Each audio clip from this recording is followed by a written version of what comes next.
እሷን የሚያውቋት ሁሉ ስለሆነላት ነገር ሁሌም ደስተኛ ናቸው። ብዙ እሱ ያልተናገረቻቸው ግን ደግሞ የሚያስታውቁ የመከራ ጊዜዎችንም አልፋለች። ብዙ ተብላለች።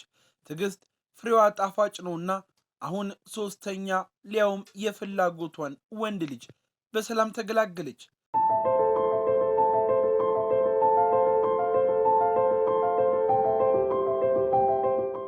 ዘይባ ግርማ አሁን የእንኳን ደስ አለሽ መልእክት እየጎረፉላት ይገኛሉ። ባለቤቷ ኢሳያስም እንኳን አይንህም ባይን ተመለከት፣ ከሰው ሀገር ስደትና ስቃይ በኋላ ዳግም እንዲህ ያለው መታደል እንኳን ተደረገልህ ተብሏል።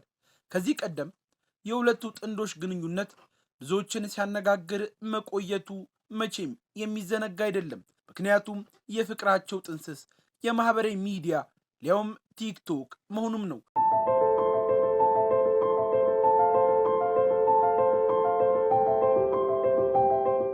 ሰው መገናኙ አይታወቅም ያስባለም ነበር።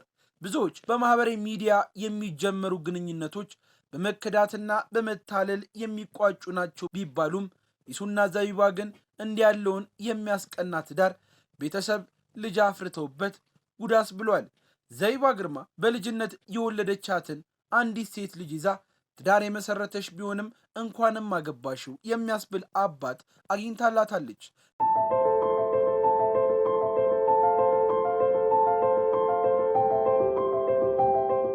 ነገሮች አምላክ ከፈቀደ እንዲህ የሚያምራሉ ሲሉ የቅርብ ጓደኞቿም ምስክርነታቸውን ይሰጣሉ። ትዳር ከፈጣሪ ዘንድ ከሆነ ነገር ዓለም ሁሉ በረከትን ይዞ ይመጣል እንደሚባለው አንዲት ሴት ልጅን ከዛ ደግሞ እንደምንም የተሰኘውን ከ5 ሚሊዮን ብር በላይ የወጣበትን የሙዚቃ አልበሟን ጨምሮ አሁን ደግሞ ሌላ ህይወቷን፣ ቤቷን፣ ትዳሯንና ቤተሰቧን የሚያሞቅ የወንድ ልጅ በረከት ተሰጥቷታል። ይህ ልብን ሞቅ የሚያደርገው ደስታ ብዙዎች እያጋሩትና እያንሸራሸሩት የሚገኘው ጉዳይ ሲሆን ድምፃዊት ዘይባ ግርማና ባለቤቷን እንኳን ደስ አላችሁ የሚል መልእክትም እየተላከላቸው ይገኛል።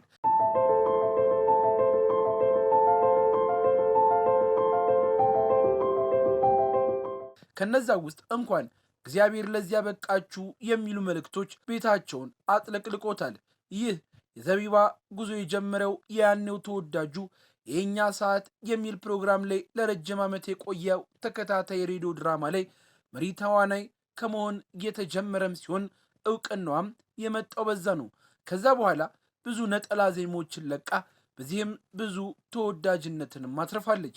ጎበዝ ተዋናይት፣ ምርጥ ድምፃዊትም ናት። ዘቢባ ደስታሽ ደስታችን ነውና እንኳን ደስ አለሽ የሚል መልእክትም ከነዛ በልጅነት ሲያዳምጧት ከነበሩ ሴት እህቶች ተልኮላታል።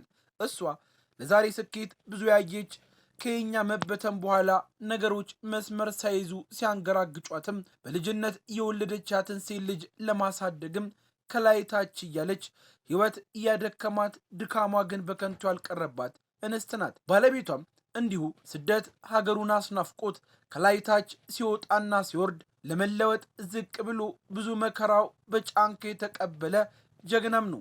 የነዚህ የሁለቱ ጥንዶች ድምር ደግሞ እንዲያለውን ወደር የሌለው ደስታማ አጎናጸፋቸው እናረፈው።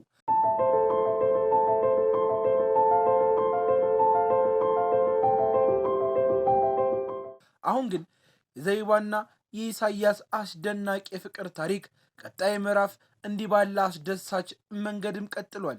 ይህ የዘቢባና የኢሳያስ ታሪክ ፍቅር የትና መቼ እንደሚጠራ አይታወቅም የሚያስብልም ነው። በቲክቶክ ዓለም የተጀመረው ፍቅራቸው ዛሬ ይህን የመሰለ አስደሳች ምዕራፍ ላይም ደርሷል። ከቨርቹዋል ዓለም ወደ እውነተኛ ትዳርና የቤተሰብ ፍቅር ተወዳጇ ድምፃዊት ዘይባ ግርማና የልቧ ንጉሥ የሆነው ኢሳያስ ወይንም ደግሞ ይሱ ሁለተኛ ልጃቸውን በጉጉት በፈጣሪ ጸጋ የተቀበሉም ሲሆን አሁን ብዙዎች ደስታቸውን እያስተላለፉላቸው እንኳንም ለዚያ በቃችሁ፣ ረጅሙን የትዳር ጊዜ የደስታውን ጊዜ ይስጧችሁ እየተባለ አዲስ ሕይወት በደስታና በሙቀት እየሞላላቸውም ይገኛል።